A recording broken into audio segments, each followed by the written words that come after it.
Everyone, आज अपन पढ़ेंगे उसमें स्थिरीकरण के आधार पर झील के प्रकार, यानी झील को कितने प्रकार से वर्गीकृत किया जा सकता है।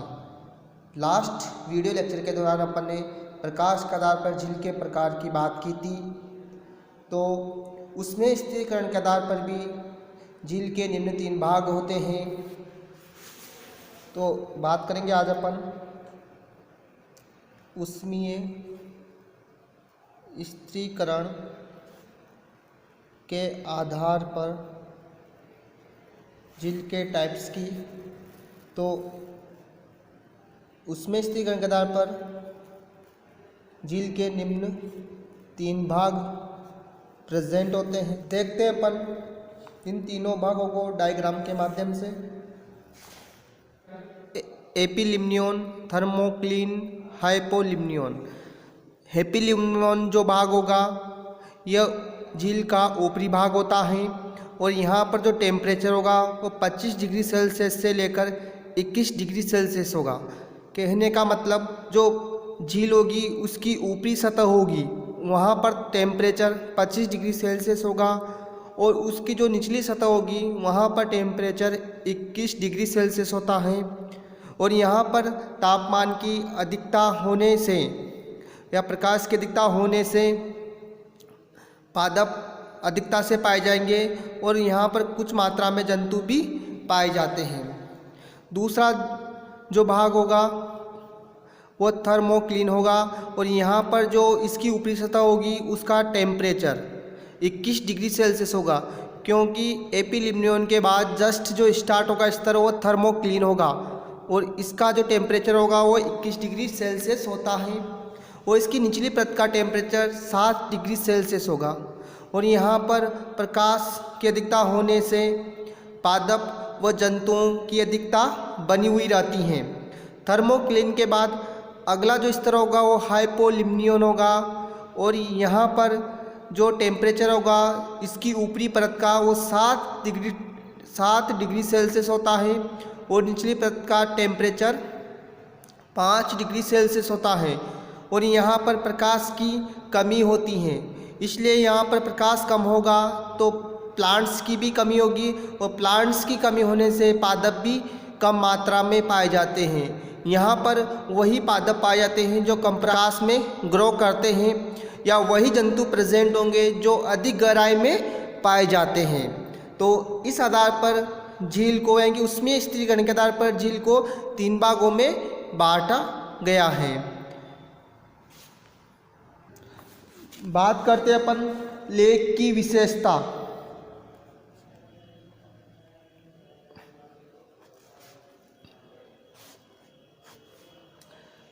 यह जलीय आवास कम गहरे होते हैं, कम गहरे यानी कि झील जो होगी वह कम गहरी होती है। पेंदे में वनस्पति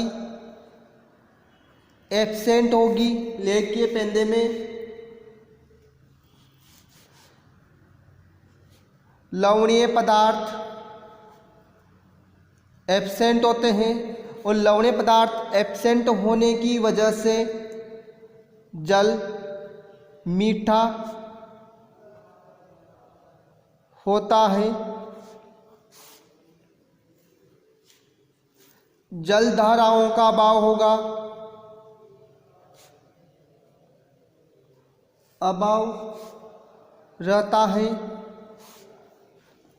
पर्याप्त मात्रा में O2 भी प्रेजेंट रहती हैं जिससे जलीय जीव जंतु और पादपों को ऑक्सीजन आसानी से उपलब्ध हो सके।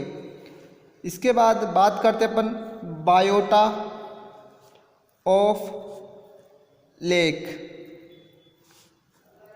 यानी लेक के जीव, यानी झील में कौन कौन से जीव पाए जाते हैं या कौन कौन से सजीव प्रेजेंट होते हैं। तो इसमें बात करें अपन फर्स्ट में प्रोड्यूसर के रूप में प्रेजेंट होते हैं हाइड्रिला, यानी हाइड्रिला। इसके अलावा पिस्टिया, वेलिस्नेरिया, ये सभी उत्पादक पाए जाते हैं। इसके बाद बात करें अपन प्राइमरी कंज्यूमर। प्राइमरी कंज्यूमर जो होंगे छोटे शाकाहारी जंतु होते हैं, शाकाहारी जंतु, यानी कि जो उत्पादक को भोजन के रूप में ग्रहण करते हैं। इसमें रखा गया है साइक्लोप्स, जो संघ आर्थ्रोपोडा का जंतु है। प्राइमरी कंज्यूमर के बाद सेकेंडरी कंज्यूमर, इसके अंदर छोटे मांसाहारी जंतु होते हैं, यानी कि सेकेंडरी कंज्यूमर प्राइमरी कंज्यूमर को ग्रहण करने वाले जंतु होंगे, जो भोजन के रूप में प्राइमरी कंज्यूमर को ग्रहण करेंगे। इसके अंदर सेकेंडरी कंज्यूमर के अंदर ऑरेलिया, पाइसेलिया रखा गया है इनको। इसके बाद बात करें अपन टर्सरी कंज्यूमर, इसके अंदर बड़े मांसाहारी जंतु को रखा गया है, जो भोजन के रूप में सेकेंडरी कंज्यूमर को ग्रहण करते हैं। इसके अंदर स्मॉल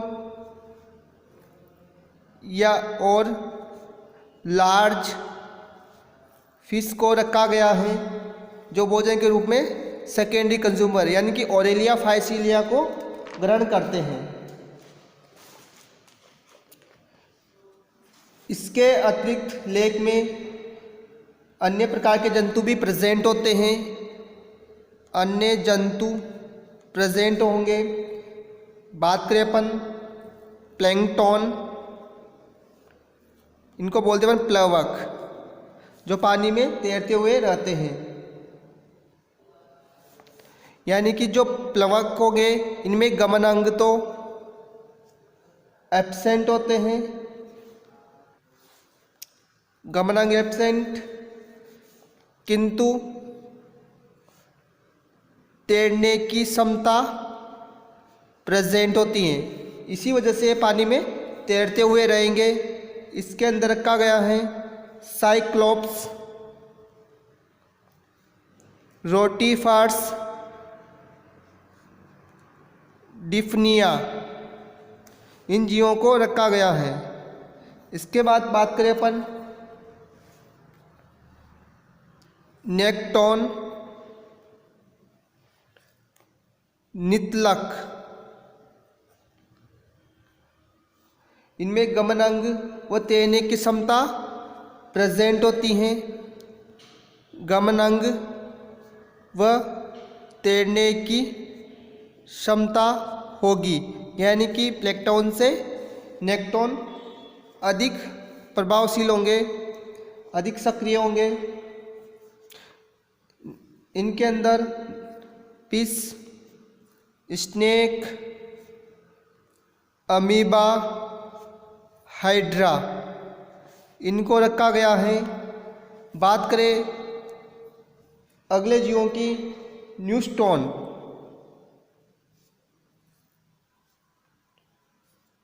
ये जल के संपर्क में या वायु के संपर्क में होते हैं, यानी कि ऐसे जीव जो जल के संपर्क व वायु के संपर्क में रहते हो। जैसे कि वर्ग, इसमें जो जीव देखे जाएंगे वो वर्ग एम्फीबिया, वर्ग एम्फीबिया के जीव न्यूस्टोन प्रकृति को दर्शाएंगे, क्योंकि ये जल के संपर्क में और वायु के संपर्क में रहते हैं। इसके बाद बात करें अपन पेरीफाइटोन,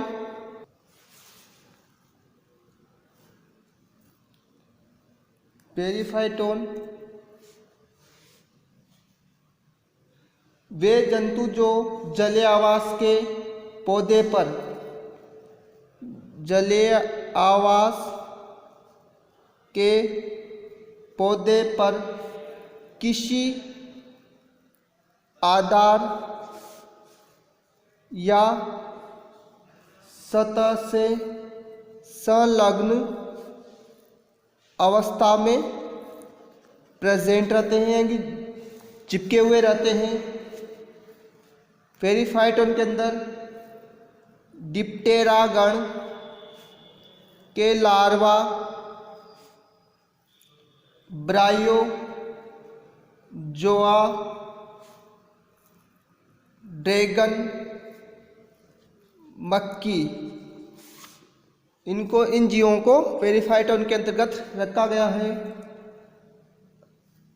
अगले जीवों की बात करें अपन, बेंतोस, यानी कि जो बेंतोस प्रकृति के जीव होंगे वह जलीय आवास के पेंदे पर प्रेजेंट होते हैं,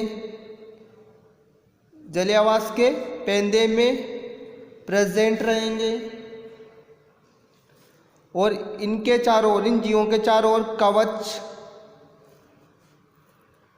पाया जाता है। इनके अंदर यूनियो पायला, इन जीवों को रखा गया है।